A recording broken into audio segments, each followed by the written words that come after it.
Welcome, everybody. We're happy to have you join our presentation today. My name is Michelle Pizzulli. I'm the University Bursar, and I also oversee the University Enrollment Center, which is our student one-stop.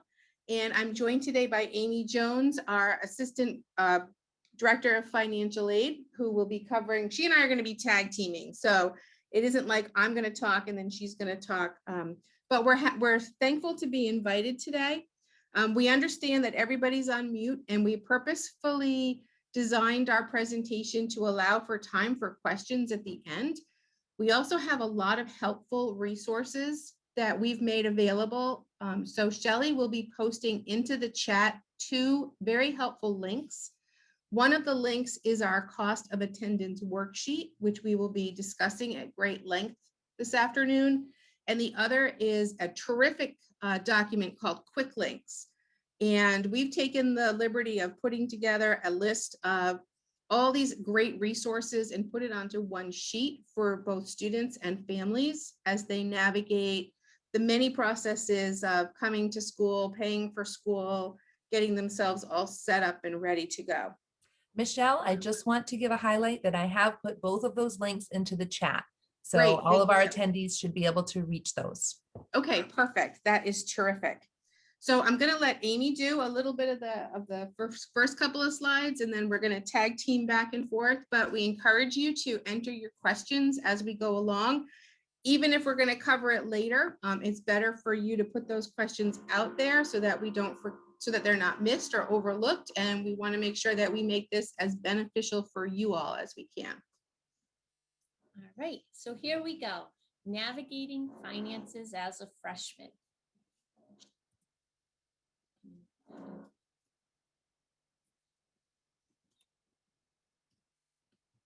What the heck? Enter. All right, Okay. Here we go.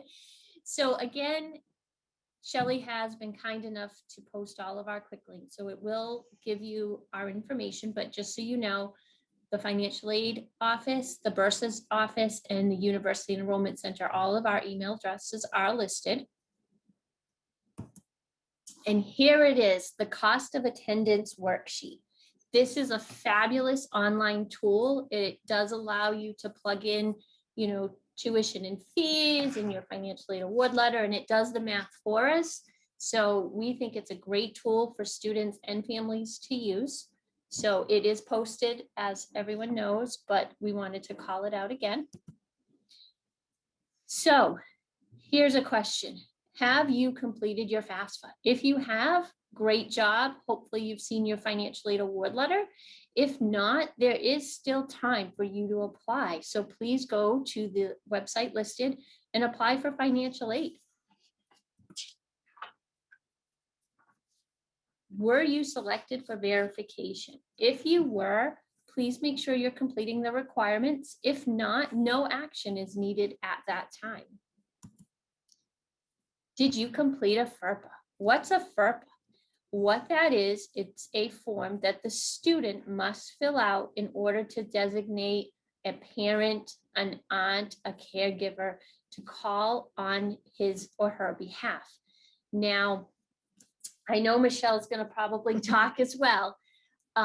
This is very important. Once a student attends the first day of class, we can no longer talk to parents, guardians, aunts, uncles unless this form has been filled out by the student. So it's very important if you want to call in regards to the bill, the financial aid award, any kind of questions that you have, you definitely want to make sure that the student has completed a FERPA.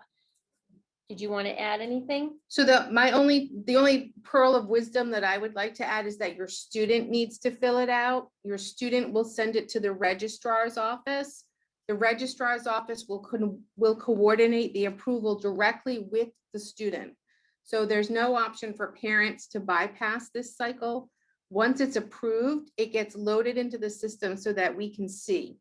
So I think one of the biggest challenges that we have, and as a parent of a college student, And as a parent of 2 college students, we understand that that we also cannot call our child's school and get any information without a FERPA being on file.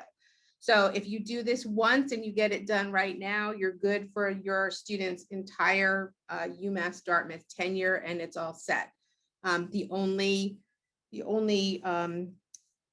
item to consider is that your student can withdraw their FERPA authorization at any time. So we don't have any control over that, and that's a conversation between parent and student. Now, a authorized user is similar to a FERPA, but it's online only. So you want to make sure that the student is allowing whoever they want as an authorized user to be set up as well. This way they can go in, they can see the bill, they can, there's a limitation on what the student can give for authorization. So it's definitely another form that we want to call out and make sure students are completing. But we also want to make sure that you don't forget that there's two separate forms, one to physically call in or visit the offices, or one that's online only. Do you Right. want to add anything on that? So for the parents in our audience today, being an authorized user gives you access to Coin. Coin is our online student portal where the kids come in and they register and they look at their classes and they do a myriad of things. But this is where they also come to look at their bill. And this is also where, as parents or students, you can enroll in the monthly payment plan. So if you have a balance due to UMass Dartmouth, you have the option to put that into interest-free monthly installments. And you need to either be a student or an authorized user to get that access to come into the system. Again, my only pearl of wisdom just in speaking to families is that we need to be very clear that being an authorized user is not the same as having FERPA authorization. So if you're an authorized user, you're allowed to self-service in Coin. Doesn't mean you can call either of our offices and ask questions of us. Having the FERPA on file allows us to speak directly with you, but the authorized user access gives you the power to self-service. We just, again, I know we're kind of reiterating this a few times, but we just have seen it and it is very different. So best thing to do is make sure the FERPA is filled out as well as the online authorized user. All right, what's next? How to pay for college, which is something I think, everyone always has. How do we figure this out? But don't worry, Michelle and I got you. We got it. So here's a sample of Paul's award letter. You can see on here, it has different grants, it has different loans. Award letters were mailed directly to physical addresses, but students can also go through the admissions portal and access their award letter online in case you haven't received that physical copy. So we thought it would be very helpful to take an example like our student Paul, who's actually not a real student, but we're going to use Paul's aid and we're going to basically build a cost of attendance worksheet using the data from Paul's award letter and look at all of the various costs and factors that go into determining how much you owe, not just for the year, but also for each semester individually. So on our cost of attendance worksheet, we've already preloaded in the expenses for fall and for spring. So what you'll see here is that Paul's been charged for both fall and spring tuition, fees, housing, meal plan, and insurance. And as we go through this, and we're going to spend quite a bit of time looking at the cost of attendance worksheet this afternoon, there are certain things that we're going to call out specifically, like housing and insurance. So these are all questions that we know you have. The housing and the tuition and the fees, those all have loaded, insurance has loaded. So your student, provided that they're registered for fall, should see all of these charges on his or her account right now. So I do want to talk a little bit about insurance. So the Commonwealth of Massachusetts requires that all students have comprehensive health insurance. So the university does add insurance charges to the accounts for every student at the beginning of the academic year. This is one of those expenses that you will only see in the fall term, unless you have certain other underlying circumstances that you would call our office about in the future. So for fall, your student has been charged for insurance. There is the option to waive this insurance. And the waiver is done online through Coin. And this is where your student needs to log into Coin and take the necessary actions to provide the information to us to let us know what insurance you do have. If you're doing a waiver, waivers typically take 3 to 5 to 7 days. It's somewhere in that window. It depends on how many people come in, of course. But the waiver will automatically be reviewed. And if the waiver is approved, the charge will come off of your student's account. So it is not an automatic. You won't see that come off the same day you process the waiver, but a few days later, if you are approved, the charge will come off.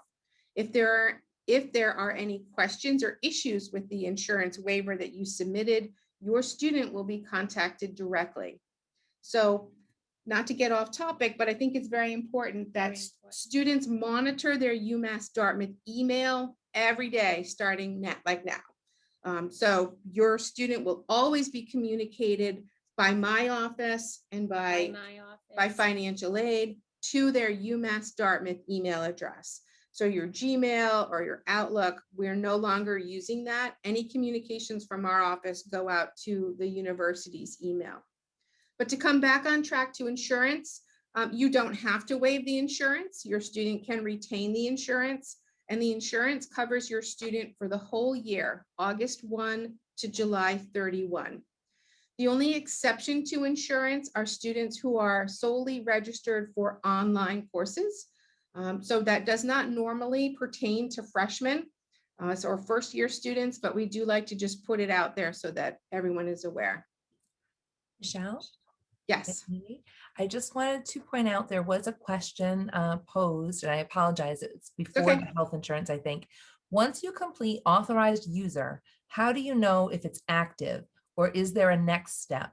Are you emailed access as a parent?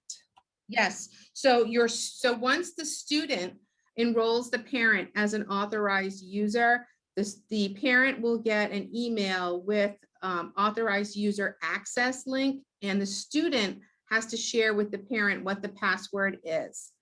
So this is not necessarily something that my office controls. Our central IT team also has, can provide assistance, but there are job links or job aids, which we can share with you if you have a question. You'll also find them on, I'm not sure if we put that one on I think we did put that one on the Quicklinks. So on the Quicklink form, that link that we had, there's a link in there for setting up authorized user. So there's a lot of information out there that will step parents through. So I think that the one takeaway for that is if you have any issues with authorized user access, it needs to be coordinated with the student. So I cannot intercede, financial aid cannot intercede. So once the student gives access, it's sort of a communication between parent and student to make sure that that access remains intact. So I can't do password resets, like anything like that. Right. Okay. We also have an additional question. Sure. Are book fees covered in the financial document charges, or is the cost of books and any necessary supplies separate from the charges listed? Separate. That would be separate. Books, the student would have to, buy out of pocket almost. So that is separate. It is, book charges are separate. Yep. Okay. So I'm going to just say, so in many instances, when students receive their financial aid, that may result in a credit on their student account. And that credit can be, the student can then use that excess funding for the purchase of books or for the reimbursement of expenses that they've had to pay for directly. So sometimes travel expenses, personal expenses are all covered through that any excess financial aid. But that's only if there's excess financial aid. Exactly. All right. And I just want to thank Michelle for her very clear and somewhat louder voice. I'm getting a little feedback that folks really want to hear what Amy is saying as well, but it's a little more difficult to hear. We're going to move closer. So one more time for the people in the back. Let's hear it, Amy. For the people in the back. Okay. So thank you, Shelley. Are we good? Should we keep going? Oh, definitely keep going. But I think what Amy just said, they weren't able to hear. So we'll just dial up the volume a little. Okay. All right. Okay. So this is just a reminder that the health insurance waiver is only open for a limited time. My recommendation for families and students is that you get this taken care of before ad drop, which is September 9th. The deadline for insurance waiver does go a little further than that, but we want to make sure that no one gets it to a spot where now you've missed the deadline. Our process actually requires that the student either enroll in or waive insurance. However, our process is such that if you do not opt out or try to waive the insurance, then it is presumed that you would like the insurance and you want the insurance, and that charge will remain on your bill. So, was it you? I'm sorry. No, it's you. Okay, good. So Paul has decided that he is going to waive the insurance, and he's gone through the cycle, and his insurance charges have been removed from his cost of attendance worksheet. Yep, so now we don't have insurance here anymore. It's all set. So now we're looking at just standard charges for fall and spring. They're both exactly the same. We've got tuition, fees, housing, meal plan, and now insurance is zero. So now it's time for us to add in some financial aid. So if you look, we did take Paul's original award letter and we kind of applied it to his spreadsheet here. And if we look, his cost for the year was $30,006, and his aid for the year totaled $15,044. And then if you look, there is now a balance owed. So when you look at the worksheet right now, it's dividing the amount that's owed into both fall and spring. So at the very bottom of the worksheet, you'll see that, which I can't quite see on my small screen. No. Sorry about that. So it's $30,006 for the year, and it's $7,000. I need stronger glasses. $7,522 in financial aid. Right. So this is a really nice financial aid package. And this is the opportunity for us in our example to show folks what happens when there's still a balance due after financial aid is approved.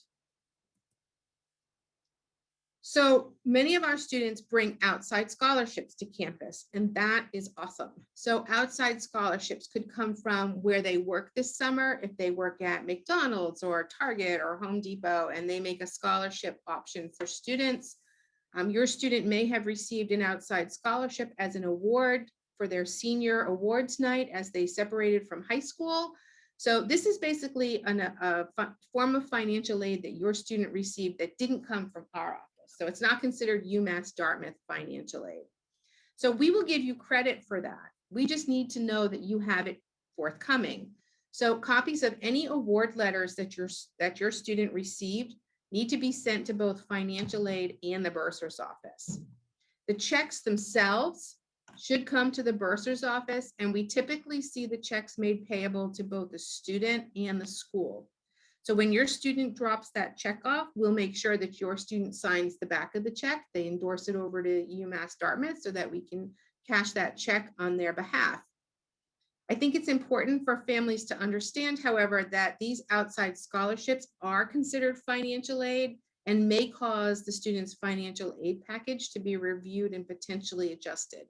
So it depends on whether you have wiggle room in your financial aid budget for whether this money may affect something else that the university itself awarded to you. And I think now's a good time also to let students know that you can go to the UMass Dartmouth financial aid page and look up scholarships. We do have a deadline for some of our scholarships and they're still open. So we always encourage students to double check, see if there's a scholarship that you could potentially apply for. Yep, so just send us copies of your outside scholarships. Our email addresses are on the slide and you'll have them both in the Quicklinks and they're all over our website. So Bursars or financial aid, just flip them over to us. We'll take it from there. We do give you an estimated credit for that. So we'll adjust your bill right away. The only downside is if the money never comes, about halfway through the semester, we will communicate with your student. We will take those funds off and you will see your billing statement possibly adjust. The only other action item to call out is if you are a Massachusetts resident and you are receiving the John and Abigail Adams Scholarship, please make sure you send us that award letter. that can go directly to the University Enrollment Center. Their email address is super simple, uec@umassd.edu. We do not know that you are eligible for this until we get the letter from you. So please help us help you. Just flip all that over to us and we'll take care of it for you. I do have 2 questions coming up in the Q&A. Okay.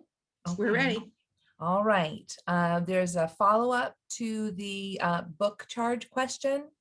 The total cost for school on the financial documents does not take book fees into consideration.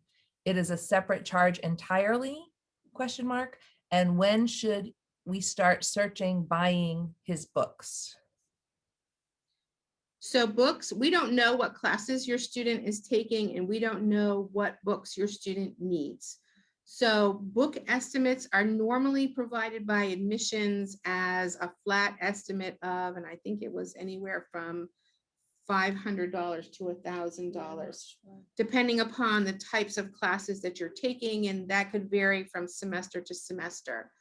So as long as your student has registered and you don't presume that there's going to be any changes to your student's schedule, I don't feel that there's any issue in going out to the bookstore and ordering your books now. So books are not available on campus. You have to order them through the bookstore and they're shipped directly to wherever you need them to be shipped. So you don't want to wait too close to the start of school, because then your books could be in transit and classes have already started. And I would just add to that, I do believe that each college, there is a unique estimate to how much the books will cost, and that there is a coin instructional video that's both on our website and in the online orientation, because I do believe when students look at their schedule, the courses that they've been registered for, there is a button that connects them with each class to the books that are required. Again, so we would defer to our experts in the colleges, which would be specific to your student's major, for additional detail. But that is sort of the general answer and the general way to go about that. We also have a question about So loans. Shelley, just one quick sidebar on that. As the parents of college students, Yeah. We also encourage you to look for used books online. So you don't necessarily need to buy a new book. There are, you can go out to Amazon or Facebook Marketplace or wherever you want to look, and a used book works just as well as a new book. Or book rentals. Or book rentals, yeah. And it does help to make sure that you have the same edition of the book. So not Correct. just the title, but also the edition will matter. Correct. Great tips, Amy and Michelle. So the question about federal loans, should I do that one now, or do we want to wait till later? So we're actually going to get to loans. So all right, so I'm going to hold that one question. We'll make sure we address it for you. And then there's a question, when do they usually get their schedule? So for students who had deposited prior to June, students would have been invited to their academic welcome, and they would have had a review of how advising works and how to access their schedule. Students were block enrolled to their classes for the fall semester only. And so once a student has started at UMass Dartmouth and is matriculated, they should be able to go into the coin system, which they've been trained on in online orientation, and be able to view their schedule. If they are more recently deposited to the university, then once they receive an email to activate their UMass Dartmouth email account, then that will trigger a series of steps that they will do, including online orientation, familiarizing themselves with coin, and being able to see their schedule. And then they will connect with the advisor in their college to review advising and get any questions answered. I know you all want to keep going, and now we've got 2 more questions. How are 529 plans submitted to pay expenses? Mhm. A family member opened one as this for the student being a beneficiary, and we didn't know about it to put this in original application.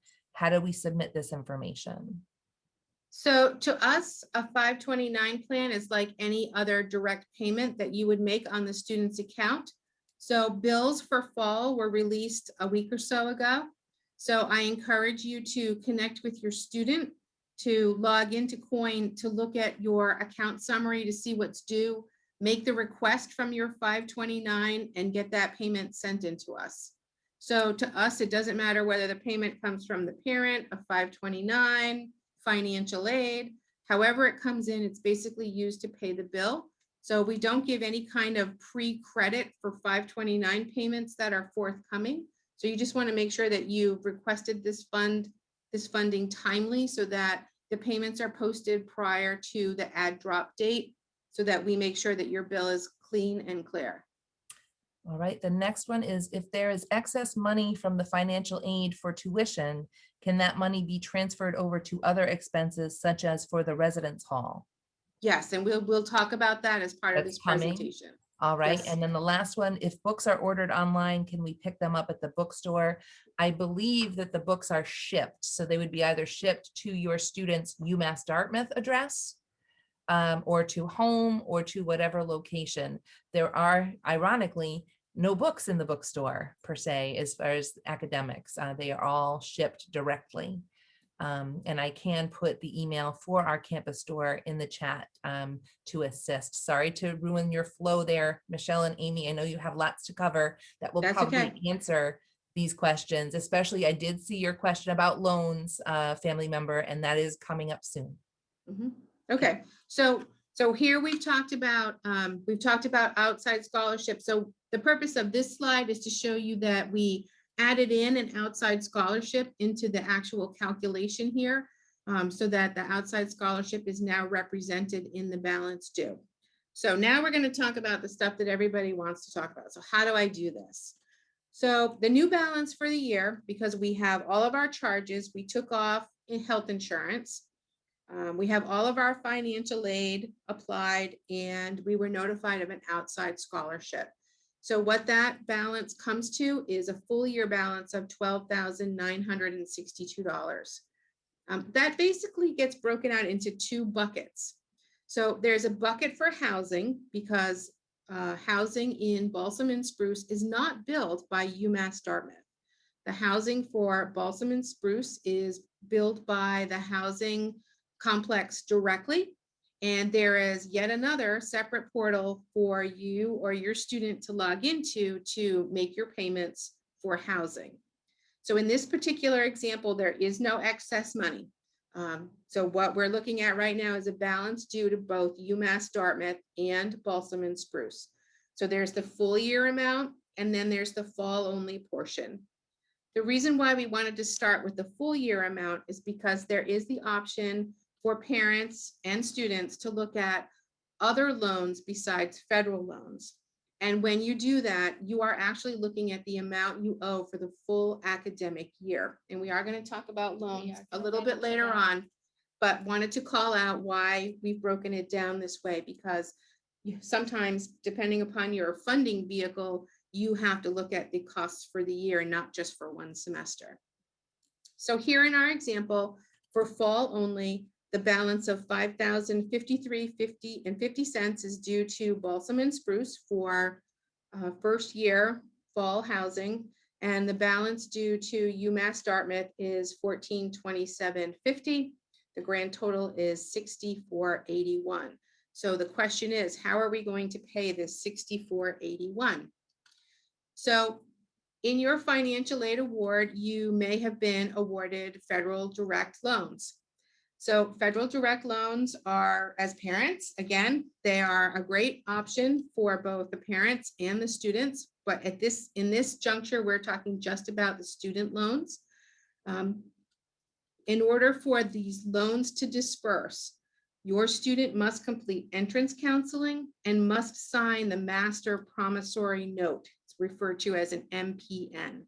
And again, I just want to reiterate that it is the student that is required to complete these, because the loans will be in the student's name.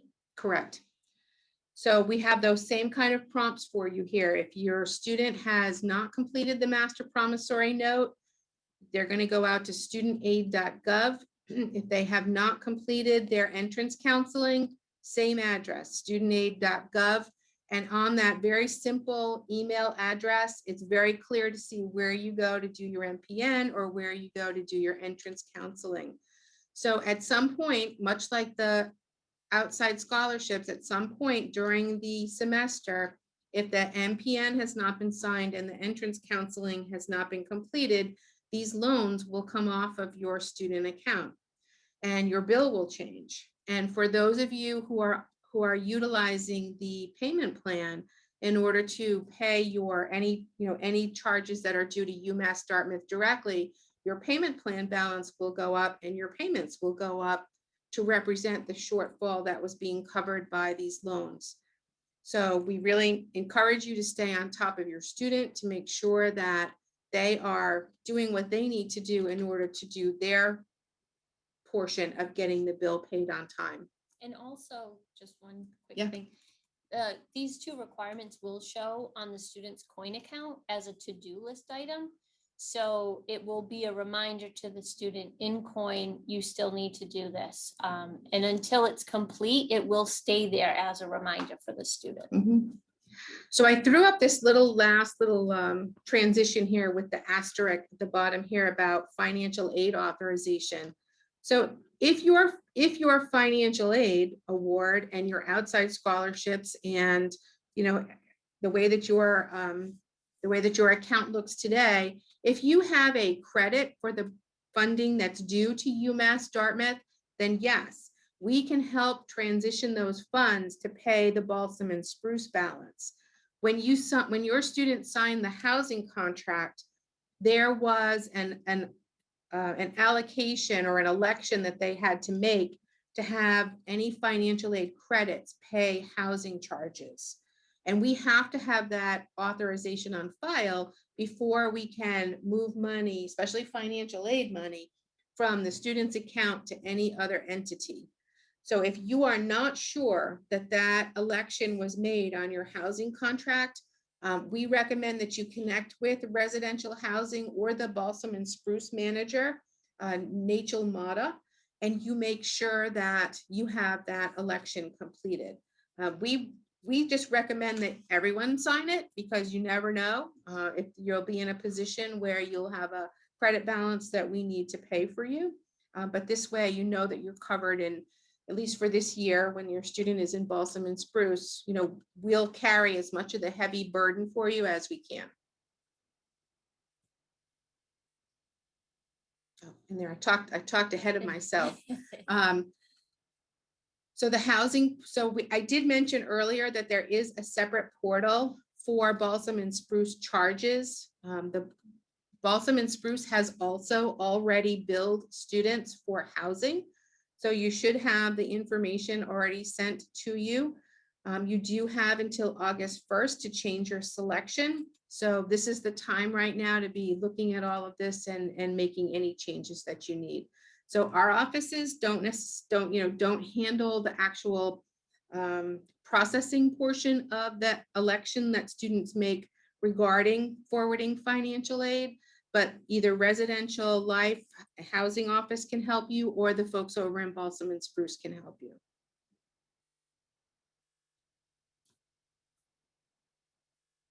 All right, back to Paul. So we're back to Paul. So thank you. So here we are back to Paul. So nothing changed on the left-hand side of the screen. Paul's full year balance and his fall only balance are the same. We just want to make you aware that there are payment plans. So payment plans on campus for both UMass Dartmouth balances and Balsam and Spruce balances are interest and finance free. So we always encourage you to take the path of least expense when it comes to managing your two most precious possessions, your children and your money. We want to make sure that we're offering you all the options that we can to help make this as convenient and as affordable as possible. So payment plans for both housing in UMass Dartmouth are 5-month installments. They both start in August. The housing plan for UMass Dartmouth is auto debit and it self-calculates. So if in any month there's a credit or an additional expense, your payment plan will automatically adjust for you. It will notify you that there are changes. You will get notification that payments are going up or down depending upon how those changes are made. And enrollment in the payment plan for UMass Dartmouth is through Coin. So as a parent, you need to be an authorized user to enroll in the payment plan. And for students, you would enroll yourself directly in the payment plan through Coin. The payment plan for housing is negotiated directly with Nachel Mata, our Balsam and Spruce representative, and you can email Nachel directly and she will assist with the payment plan for fall and for spring. So they are separate. You join one semester at a time. So if payment plans are not an option, there are other options. So for those students or parents or families who the payment plan is not an option, there are Parent Plus loans.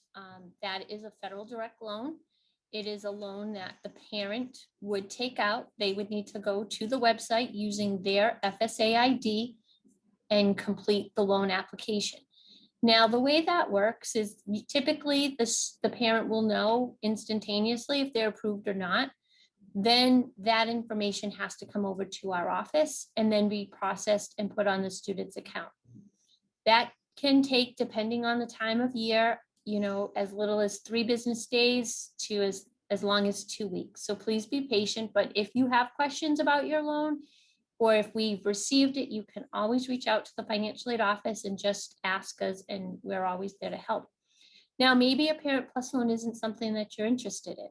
We do also offer private loans, and there is a link here for our preferred private lender list, and you can go on and look at, compare different rates, compare different payment plans, and then go ahead and apply for a private loan. And I think Shelley has a question for us. I know, Amy, I have a question for you though. The Parent Plus loan also has the authorization for the loan proceeds to be shared with the student if it creates a credit. And Yes. that would also be something we would encourage you to select so that that credit balance can be put on your student's account and be used to pay Balsam and Spruce if that, if that's how you're looking to pay.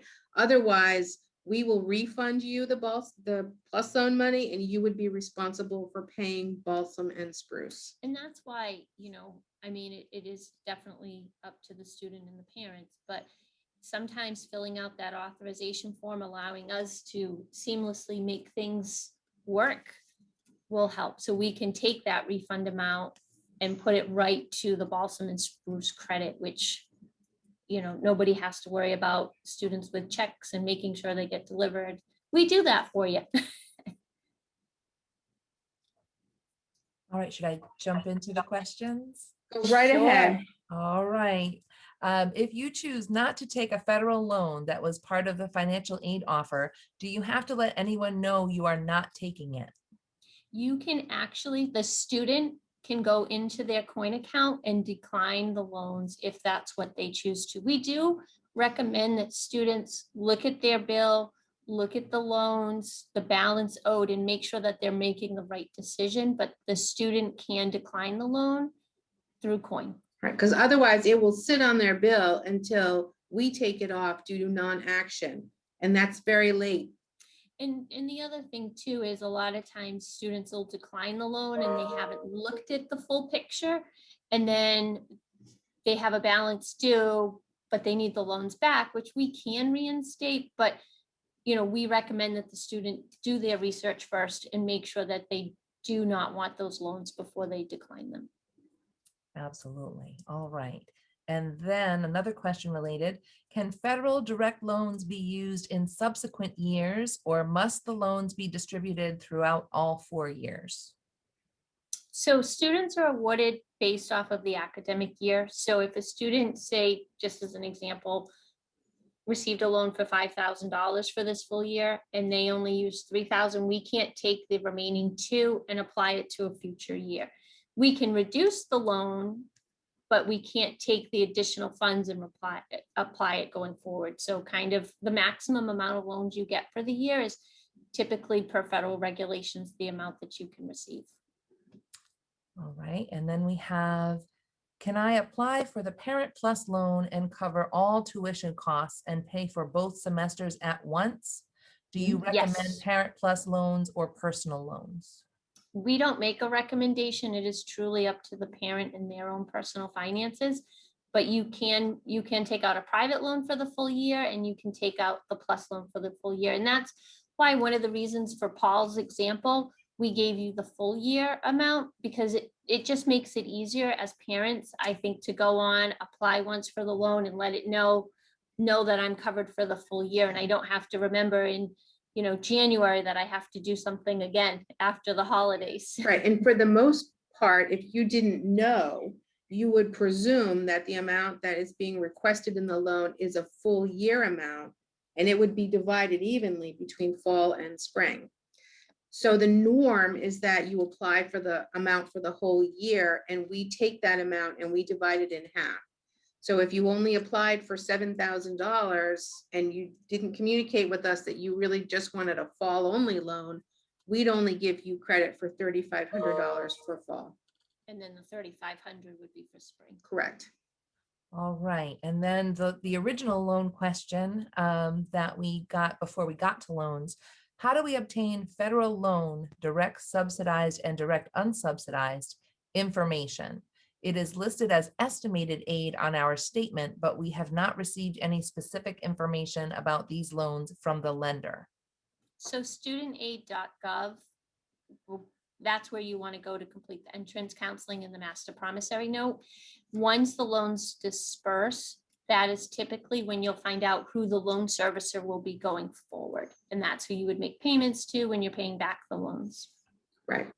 So currently, there's only one lender for these loans, and it's the Department of Education. So in our day, you got to choose a lender. Yeah. Not so much anymore. So the federal government is your lender, the taxpayer, this is taxpayer funded. So these loans, there's only one place to go for these loans, and that studentaid.gov website that Amy shared gives you all the information about the loan, what subsidized means, what unsubsidized means. It gives you options for, how to complete the MPN, how to do your entrance counseling. So the fact that they're estimated on your award letter means that they are eligible to you, but the student needs to do the next step and needs to commit to that by doing those two action items. Okay, and we were caught up, but I just had one pop in about insurance. How long does it take to get the insurance waiver? It's been a week and I haven't seen any changes. What should I do? Okay, so I would encourage you to, so I don't know whether the question is coming from a parent or a student, but I believe it's if there's but the not parent. us. Okay, so if there's any information or additional information that was requested, it would have been requested of your student to their UMass Dartmouth email address. So I encourage you to check with your student to see if the student has any communications about the insurance waiver. It's all running smoothly. We're not aware of any issues with the waivers. 5 to 7 business days is the standard turnaround time that we're seeing at this point, because this is our heaviest volume because the bill went out a week or so ago. So I encourage you to first start with your student to see if your student received a communication about the waiver. After that, if you just Google UMass Dartmouth insurance waiver, there is a number, an 800 number that the student can call to get information from United Health Plans to see if there's anything else that can be shared with the student. All right, I think we're caught up for right now. All right, we'll keep going. Okay, we're doing good. All right, so the next thing that we want to talk about are jobs. So some students will receive a federal work study on their financial aid award. Now, that does not come off of your bill. That is up to the student if they choose to get a job on campus. There's plenty of jobs that are being posted daily, so I always recommend students to go on Coursera Jobs and look. Now, if the student does get a job, They will get paid every 2 weeks. We do encourage you to set up direct deposit. Now, some students might not have been awarded federal work study. There are still plenty of non-federal work study jobs on campus. We think that work study jobs is a great opportunity. It gives students the chance to interview, to work, get the work experience, and to get a little money on the side. So pay for books, buy pizza, whatever the student needs. So we do encourage you to continue to check out our Corsair jobs and see if there's something that the student is interested in and apply. Which takes us now to credits. So now we have a credit balance, or I'm working on campus. So I just want to call out the fact that direct deposit for your student account refund is not the same as direct deposit for payroll. So on the slide prior, there was a separate link for UMass Dartmouth HR to sign up for direct deposit. So this is for students who work and get paid through payroll, just like we do. We all use the same direct deposit process. But for students who have a credit balance on their student account and need to receive a refund, we have a separate student account direct deposit. We've shared the link for information from the Bursar's website on the screen. It's also on your Quicklinks, which, as a reminder, Shelley posted in the chat. And Shelley, I don't know if you want to just like post it in there again, because it's probably, a couple of questions very deep. We do not have refunds available on campus. So if your student is not signed up for direct deposit and we send a check out, it does not come from campus. It comes from the UMass Central office, and it will be sent to the student's permanent address, which is probably home. So it's much better, and students are definitely encouraged to sign up for direct deposit so that they have access to the cash that they need while they're on campus. So when do I get my bill? So I just want to share with everyone, you don't need to read the fine print here. This was just more to show you what our billing email looks like. It's a couple of important things. We do not mail bills home. We do not produce PDF statements that are saved anywhere. Your student gets an e-billing notification on the 5th of every month. And the e-billing notification basically tells them you have a balance due. You need to log into Coin. You need to go to the account summary, and you need to look at your balance, and you need to make payment. If you are an authorized user, and I'm just going to pop ahead here, then you'll notice that on this slide, there's some blue language added to the top. So as an authorized user, we are communicating with you directly, and we're telling you that this is a copy of what was sent to your student. And here's a copy for you if you want to log in and look at your student's account. So remember, being an authorized user and FERPA are two different things, but as an authorized user, you have the power to log into Coin, and you can look at the student account. You can remit payment online. You can join the payment plan. It's advisable that parents or spouses or whoever is connected to the student who is helping with the financial portion of the college experience be set up as an authorized user to provide guidance to the students. So we send these invoices every month. The only time you will, as an authorized user, you will not get the email when the balance is 0, when there's no balance due. So authorized user notifications only go out when a balance is due. No email will be sent to you if the balance is covered. And that includes being covered through financial aid. But you can log in as an authorized user and look at the account summary anytime you want. So again, we wanted to share all of our little quick links. I know Shelley's probably posted it in the chat for us again. We just think that we've covered a lot of information, and we found that this quick links page is definitely very helpful. And it kind of, goes over a lot of different things that we've covered.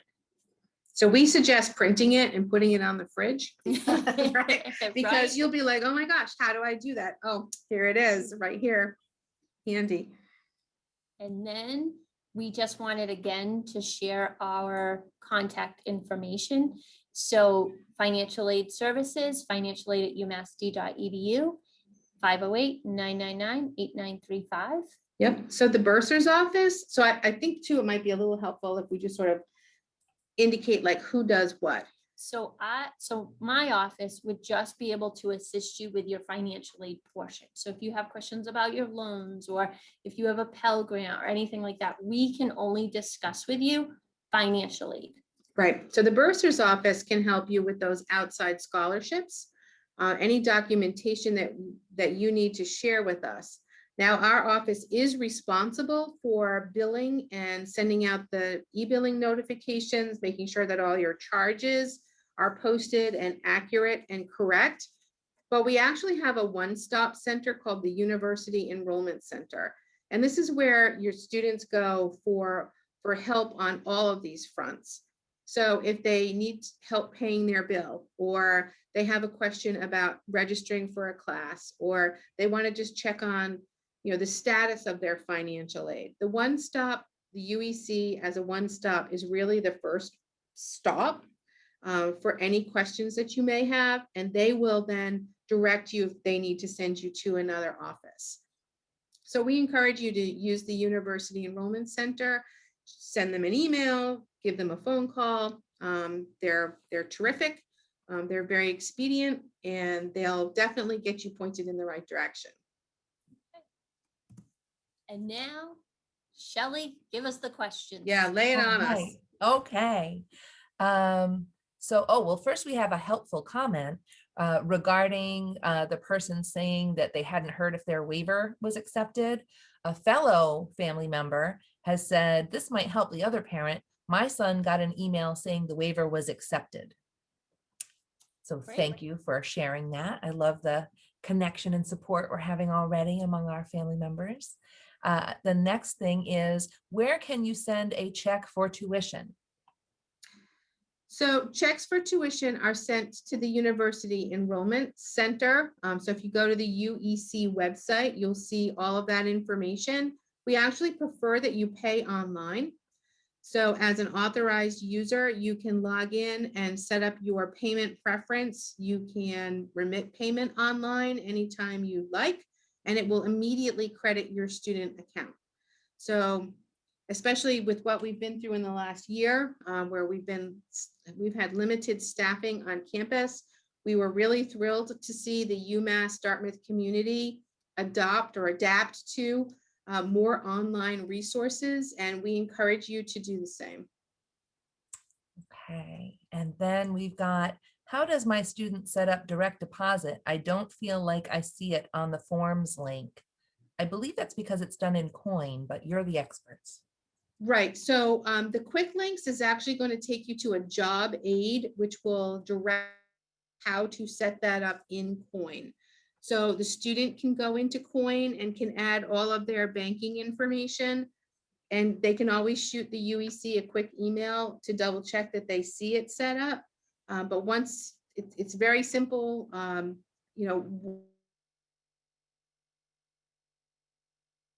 account. But we do have fabulous job aids that will help direct the student to get it set up correctly. And there are lots of fans of the presentation. We did it. I am wondering if we might be able to have you share this PowerPoint and I can post it on the family orientation webpage. Sure. Would that be okay? In addition to the recordings, which will be posted next week, I'm trying to get our video folks to give me a specific day, but they will get posted on the family orientation page. So that would be great if Amy and Michelle will send this PowerPoint, and I will also post that on the family orientation page. Okay. Okay. Oh, one more thing has popped up. All right, so we tried to set up direct deposit, but didn't feel comfortable having the information online. Can we wire the money in? No, the university does not accept payments via wire. So I can tell you that we have families who remit payment to us online from all over the world. So you'll notice on there that there's the option for international payments.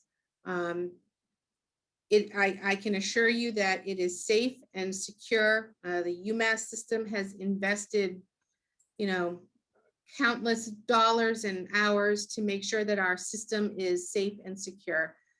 So as a parent, we encourage you to pay online. It's the easiest way to pay. But, again, we have to defer to what you feel comfortable doing. So if that's not an option for you, you'll have to send in a paper check. And just keep in mind that, you don't get credit for the payment until it's not only here, but it's been processed and posted to your student account. All right. I want to thank you, Michelle and Amy, for this very thorough, comprehensive look at finances at UMass Dartmouth. And I want to reassure our family members, this is just the beginning of the conversation. There will be no test at the end. I know it's a lot of information to retain. And so, as I said before, we will post the PowerPoint to the family orientation page. The recordings of all of today's family orientation will also be posted to that page. And certainly using the links that were shared in the chat, if you want to connect directly with financial aid, the University Enrollment Center, or the Bursar, you are able to do that as well. We are here to partner with you and work with you as we make our way together through all of the big steps to transitioning to UMass Dartmouth.